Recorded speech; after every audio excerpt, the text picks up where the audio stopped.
you haven't turned up on my set for a while. Are you avoiding me?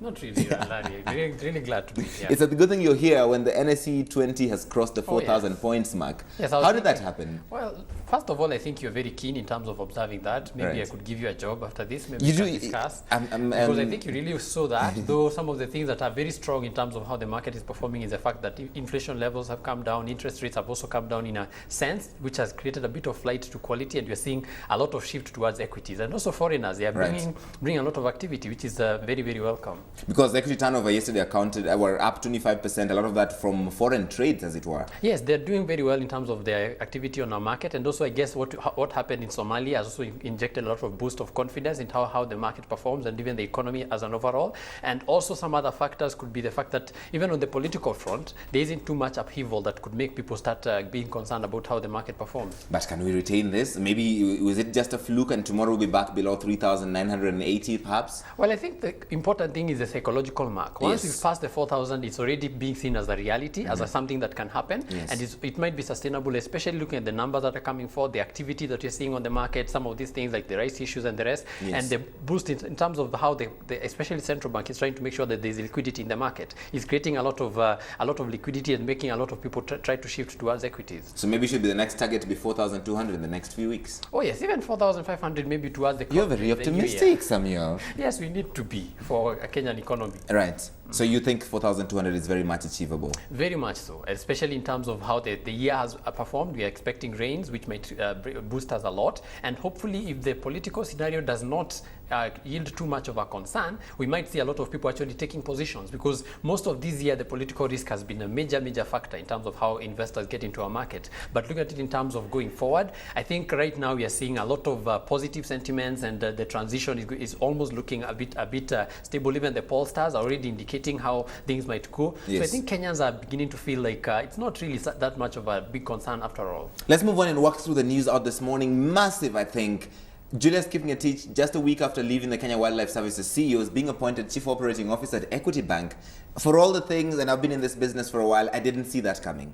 Well, one of the things that we need to appreciate about Kipngetich's background is that when I was in campus doing commerce, he was one of our lecturers. So he has a bit of a background in terms of the commerce industry. And even when he went to wildlife, that was one major shift, which most people are not even expecting. So it seems like he's now getting back to his strong areas. And also in terms of equity, I think the numbers coming out, the concerns, especially in terms of the new political regime, which I think was a bit of a concern in terms of equities, beginning to show that they're bringing in a lot of other people who can show some bit of independence in terms of operations. So if you can manage wildlife, you can probably manage money.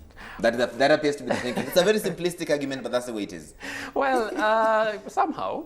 To a certain extent. Yes. Let's move on to another, and Equity Bank has a stake in housing finance, which I'm going to talk about right now. They're seeking to raise about 1.7 billion shillings for onward lending by the end of the year. What do you make of this? Well, there has been a lot of talk in terms of the housing problem in Kenya, and housing finance has been very much on the spotlight. We are seeing the spread between now the interest rates and some of these other concerns being very major. And when we hear almost more than 50,000 units being on demand almost every month, it's a major area that we need to really think about. And housing finance, in terms of positioning itself on that front, is one of the things that one of the counters that have been very much on the watch. And I think Equity positioned themselves very well in terms of being able to take advantage of the mortgage industry. And going forward, I think with the political situation, the economy being stable, they're trying to make sure that they're well positioned to grow on that front. And I think housing finance has been one stock that most of us have been watching just to see how they can be able to tap into that market opportunity. So it was a very wise move for Equity to take the stake when they did. Definitely. There's perhaps a looming explosion in that industry, but I also think, and I hope, there's also at some point the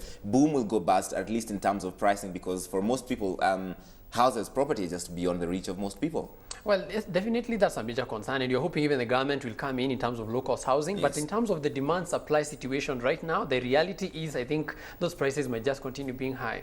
Oh no, I hope you're wrong on this one, Samuel. Though you're almost always right. About Standard Chartered yesterday launching its 3.2 billion shilling rights issue. Most people expect this to be successful. Are you among most people? Yes, I mean, Standard Chartered PLC has already said that they're going to take up their full subscription, which is, I think, of almost more than 70% stake. And definitely in terms of the positioning of the company, and also in terms of the kind of dividend yields they give, the kind of growth they've had, they are a very stable company. And so definitely I would expect it to be even oversubscribed to some effect.